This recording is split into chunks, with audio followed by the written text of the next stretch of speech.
Next topic अपन cellular adaptation में पढ़ने वाले हैं वो है हाइपरट्रॉफी। लास्ट वीडियो के अंदर अपन ने एट्रॉफी की बात करी थी और इस वीडियो में अपन हाइपरट्रॉफी और हाइपरप्लेसिया की बात करेंगे। अपन हाइपरट्रॉफी की डेफिनेशन, इसके अलावा इसके कॉजेस, पैथोजेनेसिस और पैथोलॉजी की बात करेंगे और इसके अलावा हाइपरट्रॉफी और हाइपरप्लेसिया के अंदर डिफरेंसेस की बात करेंगे। लास्ट वीडियो में अपन ने कहा था कि हाइपरट्रॉफी का मतलब होता है कि सेल का जो साइज़ होता है वो इंक्रीज़ होगा और अगर कभी भी सेल का साइज़ अगर इंक्रीज़ होगा तो ओवरऑल ऑर्गन साइज जो है वो भी इंक्रीज़ होगा। अब देखिए, दो पॉसिबिलिटी बन सकती है कि दो तरीके की सेल्स होती है। एक तो अपन कह रहे हैं डिवाइडिंग सेल्स होती है, तो एक नॉन डिवाइडिंग सेल्स होती है। जो डिवाइडिंग सेल्स होती है उसके अंदर हाइपरट्रॉफी भी होती है तो हाइपरप्लेसिया भी होता है। मतलब क्या है कि जो डिवाइडिंग सेल्स होगी उनके अंदर सेल का साइज़ भी बढ़ता है तो सेल के नंबर भी बढ़ते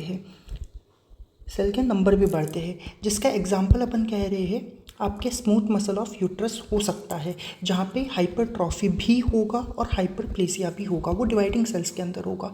तो वहीं जो नॉन डिवाइडिंग सेल्स होते हैं, नॉन डिवाइडिंग सेल्स के अंदर सिर्फ हाइपरट्रॉफी देखने को मिलता है, यानी कि सिर्फ सेल का साइज़ यहाँ पे बढ़ेगा, यहाँ पे नंबर ऑफ सेल्स जो है वो इंक्रीज़ नहीं करेंगे, इनके अंदर डिवीज़न की एबिलिटी नहीं होती है। जैसा कि कार्डियक मसल्स के अंदर देखने को मिलता है, अपने न्यूरॉन्स के अंदर भी देखने को मिलता है। आफ्टर अ सर्टेन एज उनका न्यूरॉन्स का नंबर नहीं बढ़ता है, क्योंकि उनके अंदर डिवीज़न की एबिलिटी नहीं होती है, उनके अंदर हाइपरप्लेसिया नहीं होता है। ये तो हाइपरट्रॉफी की डेफिनेशन की बात है। Next we are gonna talk about the causes of hypertrophy. देखिए, हाइपरट्रॉफी मेनली हो किस वजह से रहा है, वो हार्मोनल स्टिमुलेशन की वजह से हो रहा है कि हार्मोन एक्शन होगा, उसकी वजह से सेल का साइज जो है वो इंक्रीज़ कर रहा है। और कॉजेज़ जो है वो अपन कह रहे हैं कि दो तरीके के हो सकते हैं, एक फिजियोलॉजिकल कॉजेज़ हो सकते हैं तो एक पैथोलॉजिकल कॉजेज़ हो सकते हैं। उसके ब्याज पे हाइपरट्रॉफी भी दो टाइप्स का होता है, एक फिजियोलॉजिकल हाइपरट्रॉफी होता है तो एक पैथोलॉजिकल हाइपरट्रॉफी होता है। फिजियोलॉजिकल हाइपरट्रॉफी जो वो नॉर्मल कंडीशन है, बॉडी के अंदर होना ज़रूरी है और बॉडी के लिए हार्मफुल नहीं है। एग्जाम्पल के तौर पर यूट्रस का साइज़ इंक्रीज़ हो जाना इन प्रेगनेंसी एक नॉर्मल बात है कि जब भी प्रेगनेंसी होगी फीमेल्स के अंदर, उसके अंदर यूट्रस का साइज़ इंक्रीज़ होगा हार्मोनल इम्पैक्ट की वजह से, और ये एक नॉर्मल चीज़ है और ये एक तरीके का फिजियोलॉजिकल प्रोसेस है। लेकिन पैथोलॉजिकल हाइपरट्रॉफी जो है वो एबनॉर्मल कंडीशन होती है, डिजीज्ड कंडीशन होती है और ये बॉडी के लिए हार्मफुल कंडीशन होती है। अब इसके एग्जाम्पल्स की बात करें तो एक तो आ रहा है हाइपरट्रॉफी ऑफ कार्डियक मसल्स।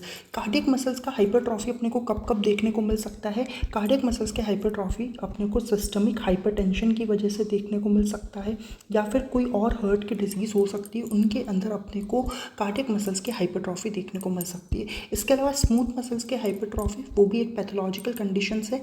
तो कुछ जगहों पे क्या होता है, कंपनसेटरी हाइपरट्रॉफी कुछ कंडीशंस में देखने को मिलती है। कंपनसेटरी हाइपरट्रॉफी के एग्जाम्पल अपन कह रहे हैं कि आपको नेफ्रेक्टोमी के अंदर देखने को मिल सकता है, या एड्रिनल हाइपरप्लेसियास के अंदर भी आपको ना कंपनसेटरी हाइपरट्रॉफी देखने को मिलेगा। ये हुआ pathological hypertrophy. Next we are gonna talk about the pathology of the organ. Last video में भी अपन ने कहा था कि अपन जब भी पैथोलॉजी की बात करेंगे तो अपन एक तो ग्रॉस फीचर्स की बात करते हैं, एक अपन माइक्रोस्कोपिक फीचर की बात करते हैं। पूरे पैथो के अंदर यही चलेगा, ठीक है। मेनली तो इन दो की बात करेंगे। कुछ जगहों पे अपन अल्ट्रा स्ट्रक्चरल स्टडीज़ की बात करते हैं, तो यहाँ पे अपन अल्ट्रा स्ट्रक्चरल स्टडीज़ की भी बात करेंगे हाइपरट्रॉफी के केस में। देखिए, ग्रॉस फीचर्स के अंदर यही है कि जो ऑर्गन साइज़ है वो इंक्रीज़ होगा और उसका वेट भी इंक्रीज़ होगा। क्यों ऐसा, क्योंकि ऑर्गन के अंदर जो सेल्स थे पहले छोटे थे और उनके अंदर हाइपरट्रॉफी हो गई तो सेल्स का साइज़ बड़ा हो गया, तो ओवरऑल ऑर्गन का साइज़ भी बड़ा हो गया। अब अगर साइज़ बड़ा हो गया है तो ऑब्वियस बात है कि उसका जो वेट है वो भी इंक्रीज़ होगा। एग्जाम्पल के तौर पे अपन कह रहे हैं हाइपरट्रॉफीड हार्ट, इसका एक एग्जाम्पल हो सकता है। तो वहीं अगर अपन माइक्रोस्कोपिक फीचर्स की बात करें तो माइक्रोस्कोपिक फीचर्स के अंदर क्या होगा कि जब माइक्रोस्कोपिक लेवल पे देखेंगे तो जो मसल फाइबर्स होंगे, जो सेल्स के अंदर जो मसल फाइबर होंगे उनका साइज़ भी इंक्रीज़ कर जाएगा। इसके अलावा जो न्यूक्लियाई का साइज़ होगा वो भी अपन कहेंगे कि क्या करेगा, इंक्रीज़ कर जाएगा अगर माइक्रोस्कोपिक लेवल पे देखेंगे तो वहीं अगर अल्ट्रा स्ट्रक्चरल स्टडीज़ करें, यानी कि फंक्शनल स्टडी के लेवल तक अगर अपन जावे तो अपने को क्या क्या देखने को मिलेगा। एक तो प्रोटीन सिंथेसिस जो है वो इंक्रीज़ कर जाएगा। प्रोटीन सिंथेसिस इंक्रीज़ करने के साथ साथ में नंबर ऑफ़ मायोफिलामेंट्स इंक्रीज़ कर जाएंगे और नंबर ऑफ़ सेल ऑर्गेनल्स भी इंक्रीज़ कर जाएंगे। और इन सब की वजह से सेल का साइज जो है वो क्या होगा, इंक्रीज होगा। ठीक है, देखिए जब अपन ने एट्रोफी की बात की थी तो अपन ने कहा था कि प्रोटीन का जो सिंथेसिस है वो कम हो रहा है और प्रोटीन का डिग्रेडेशन क्या हो रहा है, आपके ज़्यादा हो रहा है, जिसकी वजह से सेल के नंबर भी कम हो रहे हैं और सेल का साइज़ भी क्या हो रहा है, कम हो रहा है। लेकिन यहाँ पे अपन हाइपरट्रॉफी में क्या कह रहे हैं, प्रोटीन सिंथेसिस ज़्यादा हो रहा है जिसकी वजह से सेल का साइज जो है वो बढ़ रहा है। यानी कि प्रोटीन का मेटाबॉलिज्म जो है वो बहुत ही इंपॉर्टेंट चीज़ है सेल्यूलर एडेप्टेशन के अंदर। ठीक है, पैथोलॉजी के बाद नेक्स्ट अपन अब बात करेंगे मॉलिक्यूलर पैथोजेनेसिस की। देखिए मॉलिक्यूलर पैथोजेनेसिस में अपन पूरा हाइपरट्रॉफी का अगर मैकेनिज्म समझे, एक एग्जांपल अगर अपन लेवे कार्डियक हाइपरट्रॉफी का, तो उसके एग्जांपल में ये कह रहे हैं कि जब भी मायोकार्डियल सेल्स के ऊपर वर्कलोड बढ़ेगा, वर्कलोड कब बढ़ेगा, जब वीनस रिटर्न टू हर्ट बढ़ जाता है, जब वीनस रिटर्न टू हर्ट बढ़ जाए, या फिर अपन कह रहे हैं कि आपके हाइपॉक्सिया की कंडीशन हो जाए, हाइपॉक्सिया की कंडीशन आ जाए, या फिर अपन कह रहे हैं कि इश्कीमिया की कंडीशन आ जाए। ऐसी कंडीशंस अगर आ रही है, या हाइपरटेंशन हो जाए, हाइपरटेंशन हो जाए, इस तरीके की कंडीशन अगर आ रही है तो मायोकार्डियल सेल्स के ऊपर क्या होगा, वर्कलोड इंक्रीज़ कर जाएगा। जब वर्कलोड इंक्रीज़ करता है तो ग्रोथ फैक्टर्स इंक्रीज़ कर जाते हैं। ग्रोथ फैक्टर्स में जैसे कि आपके ट्रांसफॉर्मिंग ग्रोथ फैक्टर्स वगैरह होंगे, इसके बारे में अपन पढ़ेंगे भी आगे। अभी आप याद रखिए कि ग्रोथ फैक्टर्स इंक्रीज़ कर जाएंगे। ग्रोथ फैक्टर्स जब भी अगर इंक्रीज़ करेंगे तो वो क्या स्टिमुलेट करेंगे, आपके सिग्नल ट्रांसडक्शन पाथवेज को स्टिमुलेट करेंगे। अब देखिए पैथो के अंदर जब भी सिग्नल ट्रांसडक्शन पाथवेज की बात आएगी ना, तो वो आपके ट्रांसक्रिप्शन फैक्टर्स को स्टिमुलेट करते हैं। और अपने को पता है कि अगर ट्रांसक्रिप्शन फैक्टर्स स्टिमुलेट होंगे तो क्या होगा, ट्रांसक्रिप्शन होगा। और ट्रांसक्रिप्शन अगर होगा मतलब आरएनए बनेगा, और अगर आरएनए बनेगा तो उससे क्या होगा, ट्रांसलेशन होगा, और ट्रांसलेशन अगर होगा तो उससे क्या होता है, प्रोटीन का सिंथेसिस होता है। तो यहाँ पे भी यही कह रहे हैं कि सिग्नल ट्रांसडक्शन पाथवेज जो है वो आपके ट्रांसक्रिप्शन फैक्टर्स को स्टिमुलेट करेंगे, जिसकी वजह से क्या होगा, ट्रांसक्रिप्शन होगा, फिर ट्रांसलेशन होगा, और ओवरऑल प्रोटीन का फॉर्मेशन यहाँ पे होगा। और यहाँ पे कौन से प्रोटीन, मायोफिब्रिल कॉन्ट्रैक्टाइल जो प्रोटीन सिंथेसिस है वो यहाँ पे इंक्रीज होगा। ठीक है, इसके बाद अपन हाइपरट्रॉफी की तो अपन ने बात कर ली। अब अपने को मेनली क्या देखना है, हाइपरप्लेजिया के बारे में देखना है। देखिए एग्जाम के अंदर जनरली हाइपरप्लेजिया पे ऐसे डायरेक्ट क्वेश्चन नहीं आता है, बट अगर कभी क्वेश्चन आएगा तो हाइपरट्रॉफी और हाइपरप्लेजिया में डिफरेंसेस आपसे पूछे जा सकते हैं। तो अगर अपन हाइपरट्रॉफी और हाइपरप्लेजिया में डिफरेंसेस की बात करें तो डेफिनेशंस अपन ने पहले ही कह दिया कि हाइपरट्रॉफी के अंदर जो पैरेन्काइमल सेल्स है यानी कि जो फंक्शनल सेल्स है उनका साइज़ जो है बढ़ रहा है, और जो हाइपरप्लेजिया होगा उसमें पैरेन्काइमल सेल्स के नंबर जो है वो बढ़ रहे हैं। इसके अलावा अपन कह रहे हैं कि जो आपके हाइपरट्रॉफी होता है वो आपके डिवाइडिंग और नॉन डिवाइडिंग सेल्स दोनों में देखने को मिलता है। तो हाइपरप्लेजिया जो है वो सिर्फ डिवाइडिंग सेल्स में ही देखने को मिलेगा, जहाँ पे सिर्फ सेल के नंबर इंक्रीज करेंगे। नेक्स्ट अपन बात करें अगर टाइप्स एंड कॉमन एग्जाम्पल की, तो देखिए हाइपरट्रॉफी जो है वो भी दो टाइप का है, एक तो फिजियोलॉजिकल हाइपरट्रॉफी है तो एक पैथोलॉजिकल हाइपरट्रॉफी, और जो हाइपरप्लेजिया है वो भी एक तो फिजियोलॉजिकल है तो एक पैथोलॉजिकल है। अब इसके एग्जाम्पल क्या क्या आ सकते हैं, तो फिजियोलॉजिकल हाइपरट्रॉफी का example uterine myometrium in pregnancy, अभी अपन ने बोला कि यूट्रस का साइज प्रेगनेंसी के अंदर इंक्रीज कर जाता है। तो पैथोलॉजिकल हाइपरट्रॉफी में मायोकार्डियल हाइपरट्रॉफी, अभी अपन ने कार्डियक हाइपरट्रॉफी का एग्जाम्पल लिया था in case of systemic hypertension वगैरह, ये इसका एग्जाम्पल हो सकता है। तो हाइपरप्लेजिया के अंदर फिजियोलॉजिकल हाइपरप्लेजिया जो होगा उसका एग्जांपल तो हार्मोनल हाइपरप्लेजिया होगा।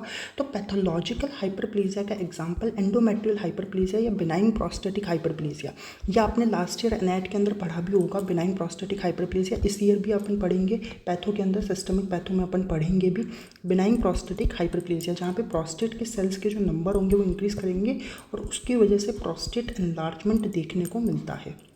ठीक है, तो ये एक हाइपरप्लेजिया की कंडीशन है। नेक्स्ट अपन बात करेंगे कि मॉर्फोलॉजिकल फीचर्स क्या क्या देखने को मिलेंगे। तो देखिए मॉर्फोलॉजिकल फीचर्स जो होंगे उसमें ग्रॉस अपीयरेंस जो हाइपरट्रॉफी में होगा, तो वहाँ पे अपन ने पहले ही बोल दिया कि अफेक्टेड ऑर्गन जो है उसका साइज़ बढ़ जाएगा और उसका वेट बढ़ जाएगा।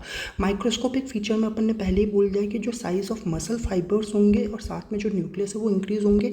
Electron microscopic study, microscopic studies के अलावा इलेक्ट्रॉन माइक्रोस्कोपिक स्टडीज़ की बात करेंगे तो देखिए हाइपरट्रॉफी के अंदर आपके DNA, RNA, myofilaments and number of organelles ये सब इंक्रीज़ करते हैं।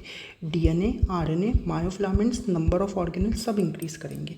और वहीं अगर अपन हाइपरप्लेजिया की बात करें तो हाइपरप्लेजिया के अंदर ग्रॉस फीचर्स के अंदर यहाँ पे भी वही है कि साइज़ बढ़ेगा, क्योंकि सेल के अगर नंबर बढ़ रहे हैं, सेल के अगर नंबर बढ़ रहे हैं तो तो ऑर्गन का साइज़ भी बड़ा ही होगा और ओवरऑल उसका वेट बढ़ेगा ही। माइक्रोस्कोपिक फीचर्स में वही बात है कि क्या होगा, माइक्रोस्कोपिक लेवल पे सेल्स का नंबर अपने को बढ़े हुए देखने को मिलेंगे। लेकिन जो आपके इलेक्ट्रॉन माइक्रोस्कोपिक फीचर होगा, यहाँ पे सिर्फ डीएनए का कंटेंट बढ़ता है। ये एक इंपॉर्टेंट पॉइंट है कि वहाँ पे जब अपन हाइपरट्रॉफी की बात करें तो वहाँ DNA, RNA, myofilaments, number of cell organelles सब बढ़ रहे हैं और यहाँ सिर्फ अपन कह रहे हैं डीएनए बढ़ता है। नेक्स्ट अपन अब बात करेंगे मॉलिक्यूलर पैथोजेनेसिस की।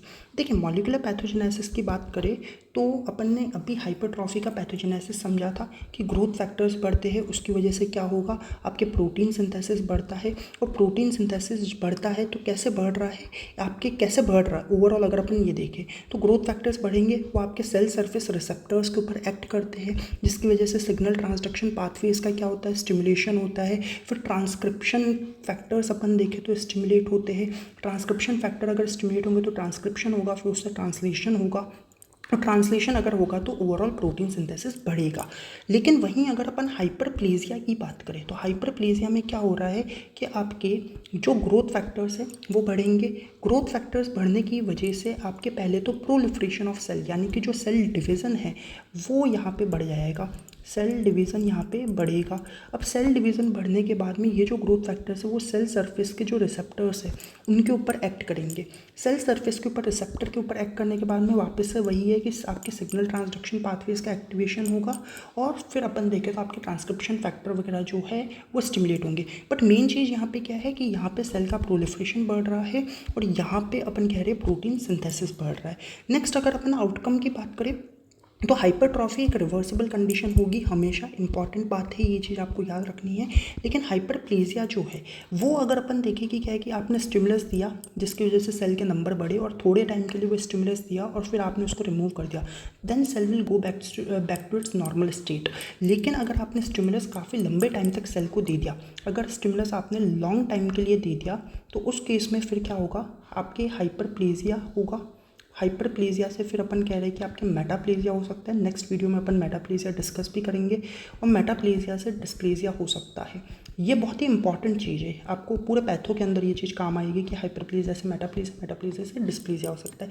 अब देखिए यहाँ पे दो डायग्राम है, एक हाइपरट्रॉफी का डायग्राम है तो एक हाइपरप्लेजिया का डायग्राम है। मैं सिर्फ आपको ये ऐसे ही दिखाना चाहता हूँ कि कार्डियक हाइपरट्रॉफी का जो डायग्राम है वो कुछ ऐसा सा दिख रहा है। ये देखिए आप, यहाँ पे हाइपरट्रॉफीड मायोकार्डियल सेल्स फाइबर्स आपको देखने को मिलेंगे। यहाँ पे अगर ढंग से देखेंगे तो आपको मायोकार्डियल फाइबर्स का क्या होगा, हाइपरट्रॉफी हुआ हुआ देखने को मिलेगा। और वहीं अगर यहाँ पे ये जो एग्जाम्पल है वो सूडो कार्सिनोमेटस हाइपरप्लेजिया ऑफ स्किन के अंदर अपन देखें तो सेल के नंबर बढ़े हुए हैं, ये इसका एग्जाम्पल है। So that was all about the hypertrophy and hyperplasia.